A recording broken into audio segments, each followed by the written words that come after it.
नीयत सच्ची हो तो पूरी कायनात आपके हक में खड़ी हो जाती है। ਮਾਨ ਸਰਕਾਰ ਨੇ ਨਹਿਰੀ ਪਾਣੀ ਦੀ ਸਮੱਸਿਆ ਨੂੰ ਨਜਿੱਠਣ ਵਾਸਤੇ ਬਹੁਤ ਵਧੀਆ ਕੰਮ ਕੀਤੇ ਆ। ਸਾਡੇ ਖੇਤਾਂ ਨੂੰ ਪਾਣੀ ਪੂਰਾ ਲੱਗਣ ਲੱਗ ਪਿਆ ਜੀ। मांझा, मालवा, दुआबा और पुआध के इलाके दुआएं दे रहे हैं। ਮਾਨ ਸਰਕਾਰ ਦਾ ਬਹੁਤ ਬਹੁਤ ਧੰਨਵਾਦ ਕਰਦੇ ਹਾਂ। ਇਸ ਜੂਨ ਜੁਲਾਈ ਜਦੋਂ ਝੋਨੇ ਦੀ ਫਸਲ ਹੋਊਗੀ ਇਹ 85% ਤੇ ਪਹੁੰਚ ਜਾਾਂਗੇ।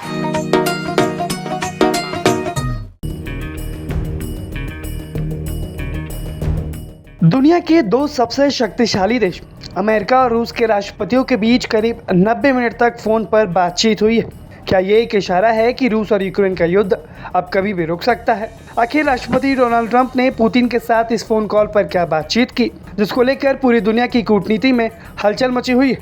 अगले हफ्ते तुर्की में होने वाले नाटो शिखर सम्मेलन से ठीक पहले खबर आई कि अमेरिकी राष्ट्रपति डोनाल्ड ट्रंप ने रूसी राष्ट्रपति व्लादिमीर पुतिन को फ़ोन घुमाया और करीब 1.5 घंटे यानी कि 90 मिनट तक उनसे बातचीत की है।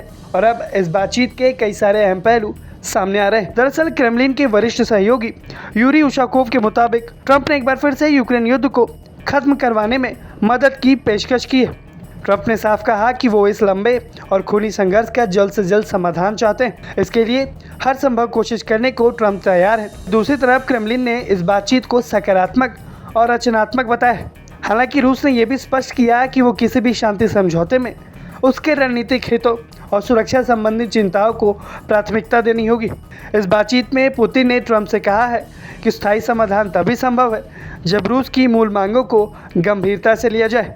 फ़ोन कॉल के दौरान दोनों नेताओं के बीच सिर्फ शांति की ही बात नहीं हुई, बल्कि युद्ध के मौजूदा हालात पर भी विस्तार से चर्चा हुई है। पुतिन ने ट्रंप को युद्ध के मैदान की स्थिति से अवगत कराया और दावा किया कि रूसी सेना ने दोनेत्स्क के इलाके में कोस्तियानतिनोवका पर कब्जा कर लिया है। हालांकि यूक्रेन के राष्ट्रपति व्लादिमीर ज़ेलेंस्की और यूक्रेनी सेना ने इस दावे को खारिज कर दिया है। वहीं रूस ने यूक्रेन और उसके यूरोपीय सहयोगियों पर तनाव बढ़ाने का आरोप भी लगाया है। उन्होंने कहा कि रूसी तेल प्रतिष्ठानों पर हमले कर इस संघर्ष को भड़काया जा रहा है। इस बातचीत का एक दिलचस्प पहलू ये भी निकल कर आ रहा है कि ट्रंप ने अपने दो विशेष दूत यानी कि स्टीव विटकॉफ और जेरेड कुशनर का भी जिक्र किया है।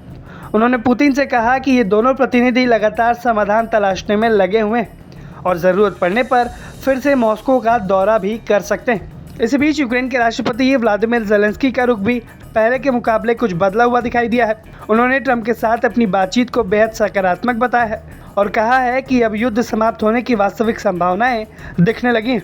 ज़ेलेंस्की का मानना है कि अमेरिका अगर दृढ़ता से आगे बढ़े तो इस युद्ध को रोका जा सकता है। यानी करीब 90 मिनट तक चली इस बातचीत में सिर्फ यूक्रेन ही नहीं बल्कि ईरान का मुद्दा भी शामिल रहा।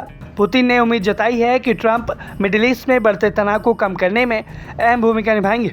बातचीत के आखिर में पुतिन ने एक बार फिर ट्रंप को मॉस्को आने का न्योता दिया है।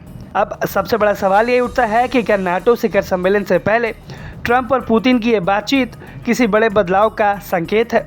क्या रूस और यूक्रेन का युद्ध जो जारी है अभी वो वास्तव में खत्म होने की ओर आगे बढ़ रहा है, या फिर सिर्फ ये बातचीत का एक दौर था?